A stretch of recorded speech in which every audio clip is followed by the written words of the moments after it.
Hoje a gente vai falar da compra do primeiro imóvel, a conquista que todo brasileiro quer ter. Então hoje eu tenho algumas dicas aqui de construtoras pequenas e construtoras grandes, quando você escolher cada uma, tá bom? Então roda o VT.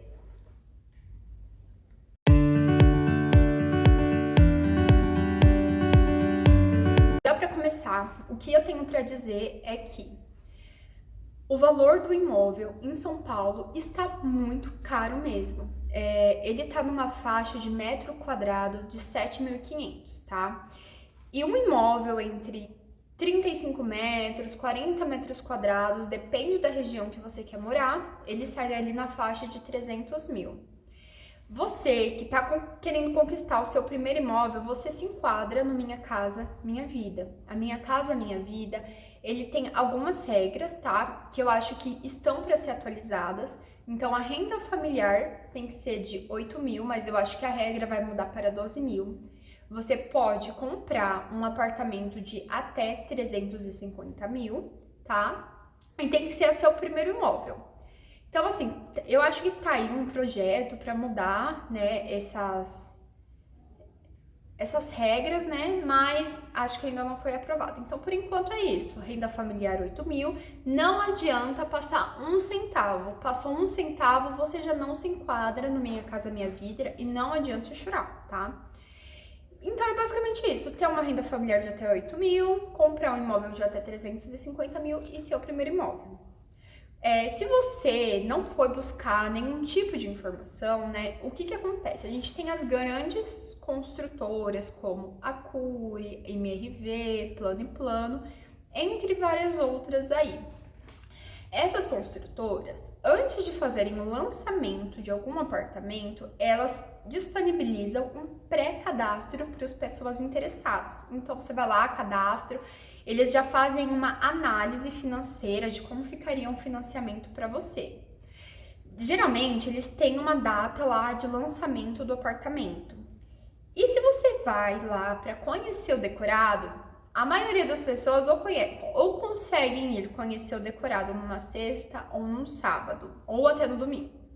Nesses dias, que é o que todo mundo, de modo geral, pode ir, é lotado de gente para conhecer o decorado.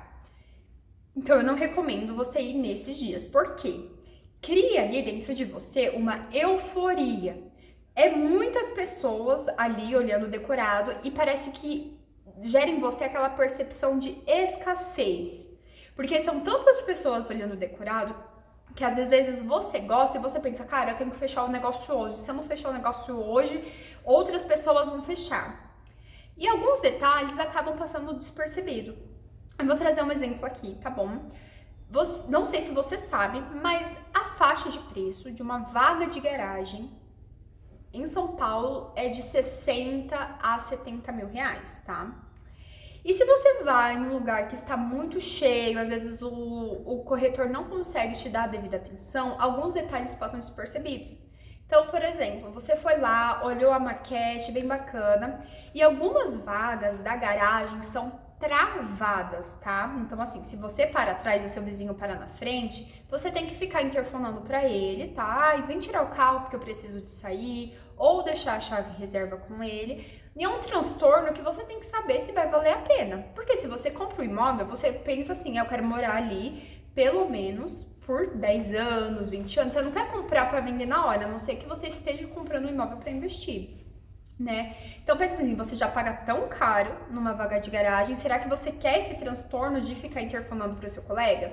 E é isso que acontece, às vezes quando você vai lá, que tá tudo muito cheio, você olha a maquete, na maquete eles não colocam as vagas um carro na frente do outro já para passar despercebido.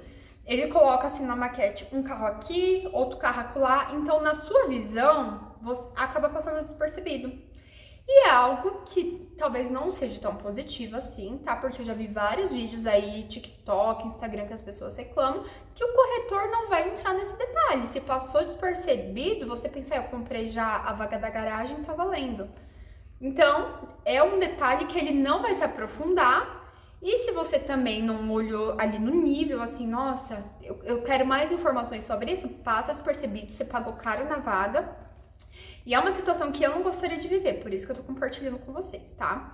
Outra informação também é que se você compra pelo Minha Casa Minha Vida, você não pode quitar o imóvel em menos de 5 anos. Porque se você quita em menos de 5 anos, depois o governo te pede aquele valor que ele subsidiou para você, tá?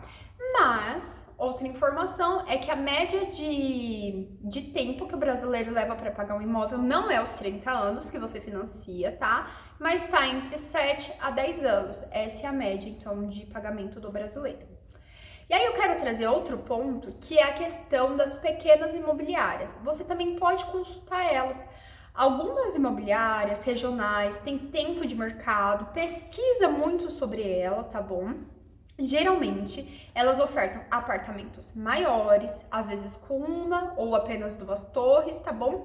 Por um valor mais acessível. O que acontece é que elas também vão te pedir lá o valor de entrada de 20%, igual a construtora, mas às vezes elas conseguem ali facilitar o pagamento, que é basicamente assim, eu tenho que dar 60 mil de entrada, eu dei 20, mas aí a construtora consegue fazer os parcelamentos mensais e você dá mais o semestral ou os anuais, né?